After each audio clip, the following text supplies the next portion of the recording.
Salutations. I thank you for being here once again.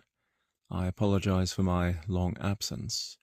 As the expression goes, life can be quite complicated. But I am grateful and happy to be here again, and grateful for you to be listening. Of course, in the past few weeks, the whole world has been experiencing the World Cup in all of its extravagance and pageantry and patriotism. I was taken by great surprise, and I believe many others were, on how well received the World Cup has been. One, for the inhabitants of North America, seeing as it was or is being hosted between Canada, the United States, and Mexico, and more importantly, the visitors coming from every continent, different languages, different cultures. The reception they have received in North America has been wonderful.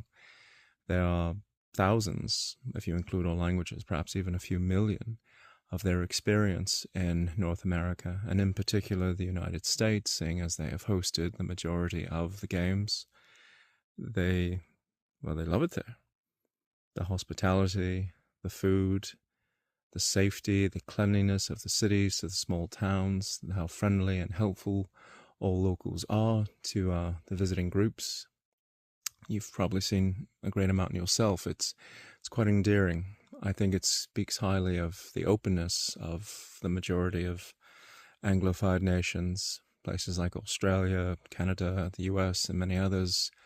When you visit there, you can go nearly anywhere you would like, as long as it's not, say, private property. This cannot be said of other countries. If you recall past World Cups or Olympics, if they were hosted in Russia or China or Brazil, there was great restrictions on where visitors could go, for their own safety, or second, for merely the government doesn't allow you to go into those regions. So it's another modest badge of honor that Anglophone nations can be so very clean, safe, modern, and welcoming to visitors. And of course, today, England will play Norway. It is the remaining Anglophile nation in this tournament. When the tournament began, there was, I could be incorrect, but I believe there was 7 English-speaking countries, 8 Arabic-speaking countries, 8 Spanish-speaking countries. Of course, there was French-speaking countries, and at least 3 that are Portuguese, and perhaps there are other nations that have shared languages that I forgot to look up. I apologize for that. All the same, it's been quite entertaining.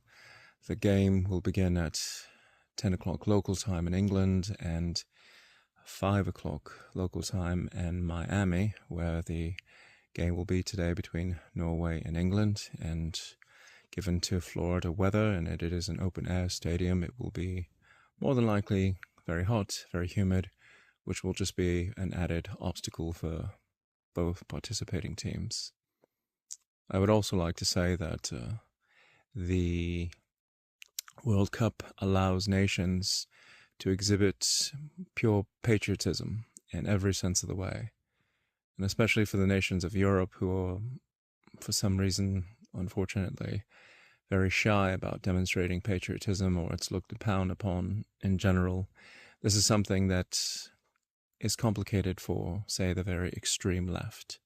They like multicultural events like the Olympics or the World Cup, but they do not like seeing European countries demonstrate love of country, patriotism, and there's, of course, other words for it. So it's anything that can make a leftist feel uncomfortable, I believe, is perhaps appropriate, because when you look at their overall ideology, they're always just very negative, trying to ruin the party for everyone. So all in all, I am very grateful you're out there. Let us hope for an English victory today over Norway, and long live the Anglosphere. You are part of it, and I'm grateful for you out there. Protect yourselves and your culture, your family, friends, all in which you believe in. Until next time.